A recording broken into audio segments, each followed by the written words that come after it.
Hola chicos, ¿qué tal? Bueno, hoy vamos en este video a ver el tema núclidos. Cuando hacemos referencia a un núclido tenemos que tener en cuenta que hablamos de una especie nuclear con un determinado valor de neutrones y protones, ¿sí? Tenemos tres tipos, los isótopos, los isóbaros y los isótonos. Siempre hacemos referencia, volviendo a lo que dije recién, a la cantidad de protones y de neutrones, ¿sí? A lo que hay dentro del núcleo atómico. Cuando hablamos de un isótopo, estamos hablando de elementos que tienen el mismo número atómico pero diferente número másico.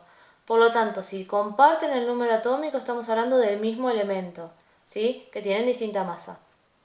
Los isóbaros, estamos haciendo referencia en ese caso a elementos que tienen igual masa pero distinto número atómico.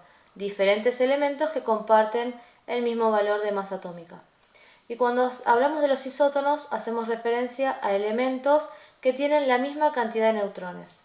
Yo acá les puse un ejemplo con elementos inventados, elemento M, R y A, y E también. En ese caso, nosotros tenemos determinados valores de número atómico y número másico.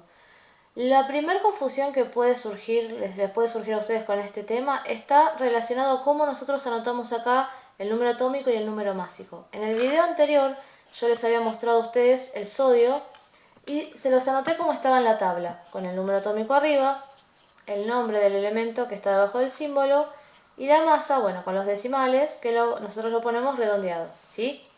Cuando nosotros pasamos esta anotación de la tabla periódica a la carpeta o al pizarrón, ponemos los números al revés.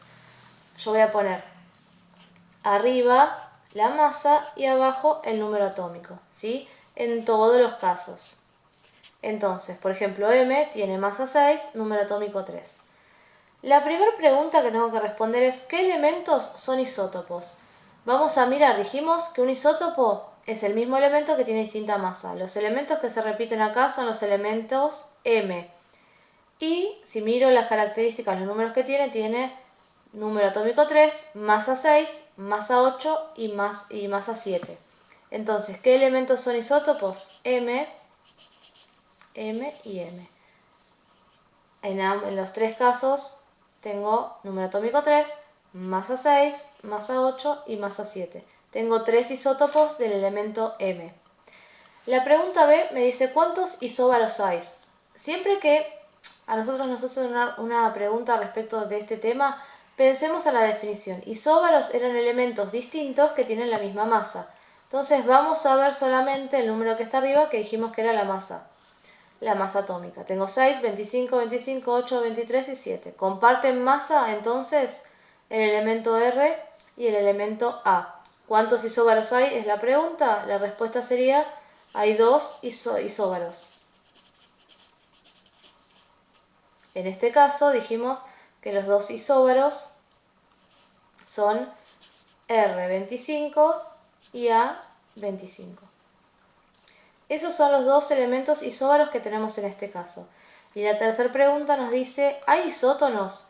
Entonces tenemos que ver en ese caso cuál es la cantidad de neutrones que tiene cada uno para ver si hay cantidades que se repiten, porque recordemos que los isótonos son elementos que tienen la misma cantidad de neutrones. Para calcular los neutrones nosotros hacemos una resta, ¿sí? Siempre que queremos saber cantidad de neutrones hacemos A menos Z. Eso es lo que tenemos que hacer en todos los casos. Si yo miro en este caso para saber este elemento M cuántos neutrones tengo, hago 6 menos 3, en este caso me da 3. Para R, 25 menos 15 me va a dar 10 neutrones. Si miro por ejemplo el elemento E, tiene 23 y 13. La diferencia son 10 neutrones, por lo tanto, ¿hay isótonos? Sí, sería la respuesta. Hay dos isótonos. En este caso, tengo R, 15 y 25 y E, 13, 23. En ambos casos tengo 10 neutrones, ¿sí? Por eso son isótonos, porque comparten la misma cantidad de neutrones. Yo les puse en esta segunda hoja un ejemplo de un elemento que está en la tabla periódica, que es el carbono. El carbono, nosotros encontramos en la tabla este isótopo que es carbono 12 de masa, número atómico 6. Este es el que encontramos en la tabla, pero este carbono tiene, como ya les dije recién, 8 isótopos. De esos isótopos en la naturaleza hay algunos que son estables y otros que son inestables. Los elementos estables son aquellos que son físicamente estables, que no se descomponen, que no se desintegran.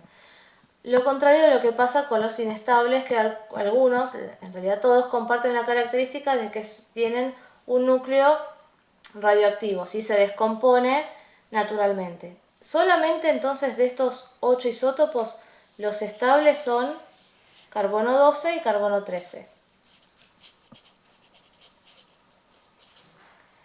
Bien, noten que más allá de cuáles son estables y cuáles no, yo acá puse N. ¿Por qué? Cuando hicimos referencia recién a la definición de isótopos, nosotros tenemos que tener en cuenta que hablamos del mismo tipo de elemento, por lo tanto comparten el mismo número de Z, pero tienen distinto número másico, distinto número de A. Al cambiar la masa atómica, va a cambiar la cantidad de neutrones. Todos estos isótopos sí van a tener 6 protones, pero distinta cantidad de neutrones. En este caso, carbono 9 y 6, la diferencia me va a dar 3 neutrones, entre 6 y 10 me va a dar 4 neutrones. Para el carbono 6, en este caso me va a dar, el carbono 11 me va a dar 5 neutrones. Para el carbono que nosotros encontramos en la tabla periódica, voy a tener 6 neutrones. En el otro elemento, en el otro carbono estable, voy a tener 7 neutrones.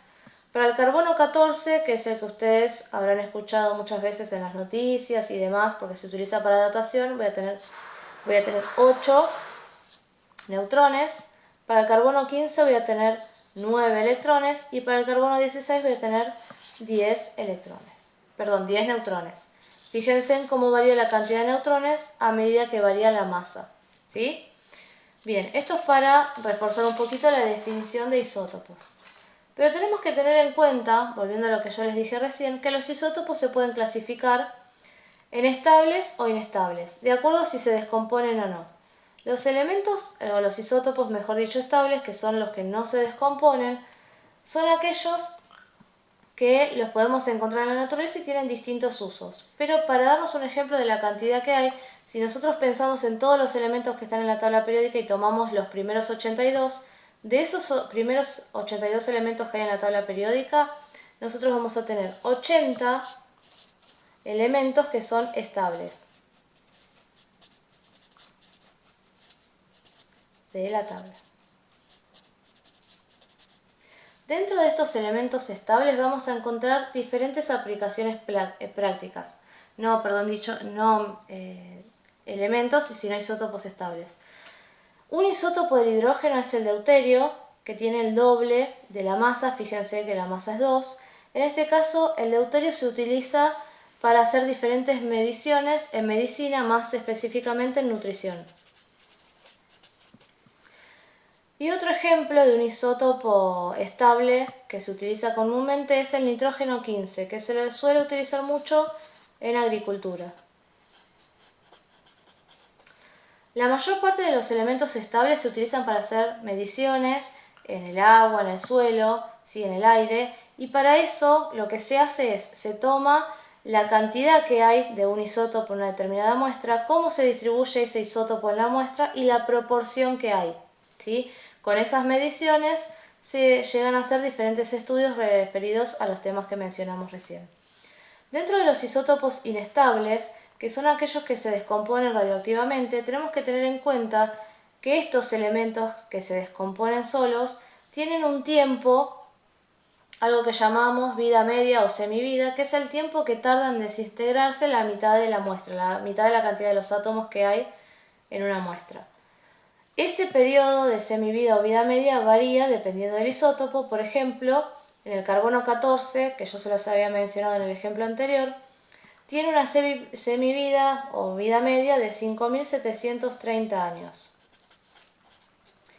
Esta vida lo que hace es que se permita que este isótopo se utilice para datar, ¿sí? muestras orgánicas en la mayoría. Piensen que en los restos animales y vegetales existe el carbono, y cuando un organismo se muere, ese carbono con el tiempo empieza a desintegrarse. Entonces se puede calcular, cuando se encuentra un fósil, cuántos años se cree que aproximadamente tiene en relación a esta vida media que tiene el carbono. Después tenemos otro isótopo que se utiliza mucho, este lo utilizamos en Argentina, el uranio 235, que se utiliza como combustible. ¿Sí? El carbono, vamos a poner que se utiliza para datación de muestras orgánicas. También se puede usar el carbono en algunas muestras inorgánicas, pero que no sean metales, en ese caso no se puede usar muestras orgánicas. Volviendo al uranio, el uranio 235 se utiliza como combustible y se lo utiliza en las centrales nucleares. Ese combustible genera calor, el calor calienta el agua, ¿sí? Y lo que se termina generando es energía eléctrica, que es la que llega a muchos domicilios del país. Después tenemos, por ejemplo, el tectenio, que es un isótopo, el tectenio 99, que se utiliza muchísimo en medicina. ¿Por qué? Porque tiene una vida media o de semidesintegración de 6 horas. Eso permite que se utilice en todo lo que son muestras diagnósticas. Es ampliamente utilizado en lo que es diagnóstico médico. Bien, esto sería un repaso. Igual nosotros vamos a ver con más profundidad en el próximo video las reacciones nucleares.